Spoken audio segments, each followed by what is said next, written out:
Hello viewers, সবাই কেমন আছো? আমি অনেক ভালো আছি। আর আজকে আমার রেসিপি হলো চালের গুঁড়ো ছাড়া ভাপা পিঠে।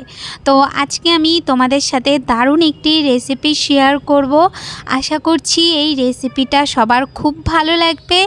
আর আজকে আমি তোমাদের সাথে সুজি দিয়ে এই ভাপা পিঠেটা বানিয়ে দেখাবো। একদম নরম তুলতুলে আর দারুণ টেস্টি এই রেসিপিটা।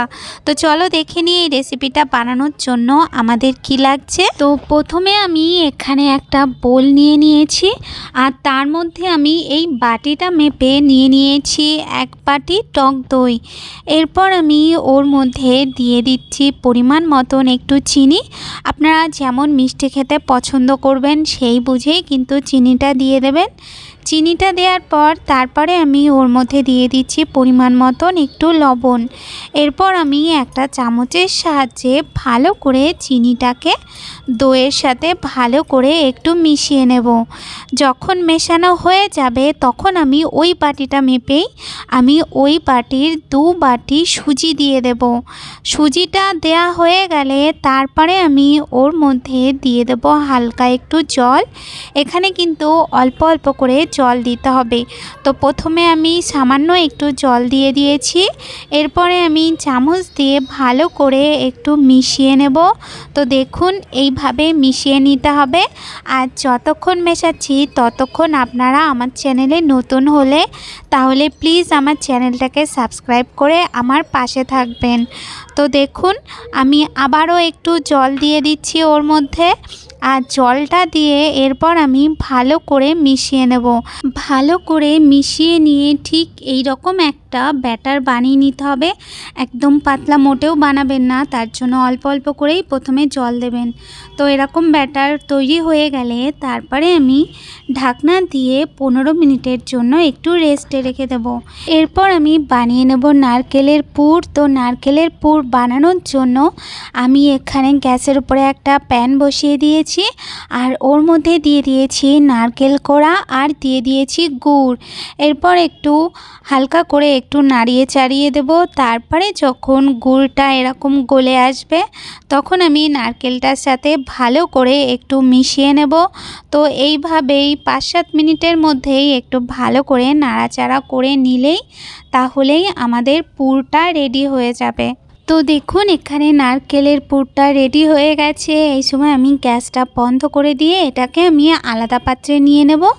আর যখন ঠান্ডা হয়ে যাবে তখন একটু আলতো হাতে একটু ভালো করে একটু মাখিয়ে নিয়ে তারপরে এইভাবে দলা করে যেই গ্লাসে আপনি ভাপা পিঠেটা বানাবেন সেই গ্লাসের মাপে এরকমভাবে লম্বা লম্বা করে একটু গ্লাসের সাইজ মতন একটু করে নিতে হবে। এই যে দেখুন ঠিক এই রকমভাবে।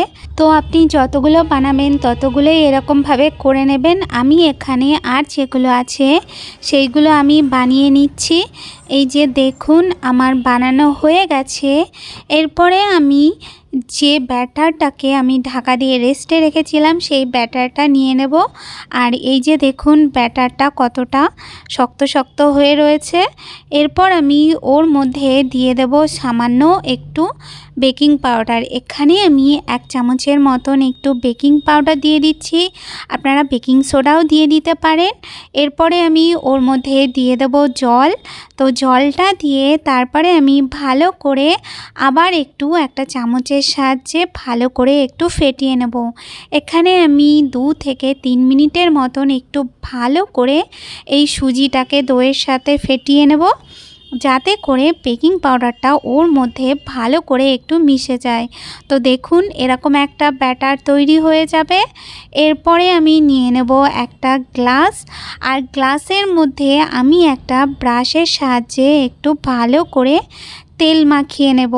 তো দেখুন ঠিক এই রকমভাবেই তেলটা মাখিয়ে নিতে হবে। এই যে দেখুন আমার গ্লাসটার মধ্যে তেল মাখানো হয়ে গেছে। এরপরে আমি গ্লাসটার মধ্যে যে ব্যাটারটা আমি গুলে নিয়েছিলাম সেই ব্যাটারটা আমি দিয়ে দেব। আচ্ছা এই সময় কিন্তু মনে রাখবেন যে গ্লাসটা ভরে কিন্তু ব্যাটারটা দেবেন না। মানে গ্লাসের 3 ভাগের মধ্যে 2 ভাগ ব্যাটারটা দেবেন আর 1 ভাগ খালি রাখবেন।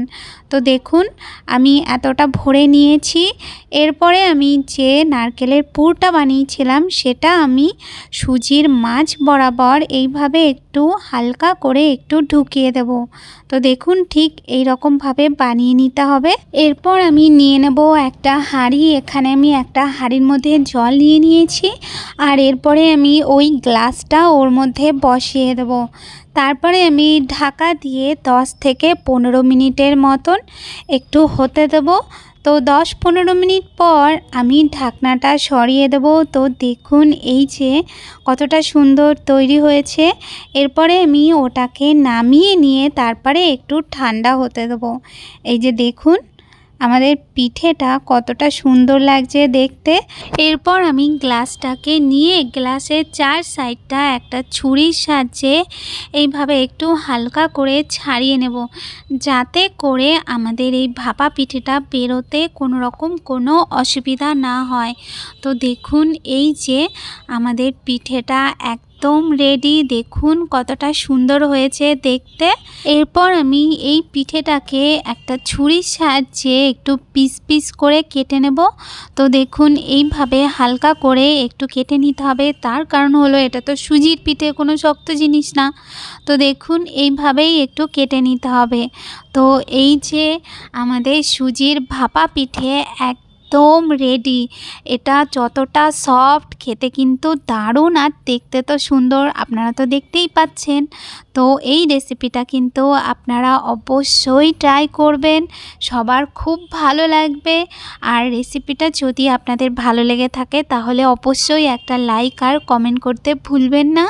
আজ তাহলে এই পর্যন্ত, দেখা হচ্ছে নতুন রেসিপির সাথে। ধন্যবাদ।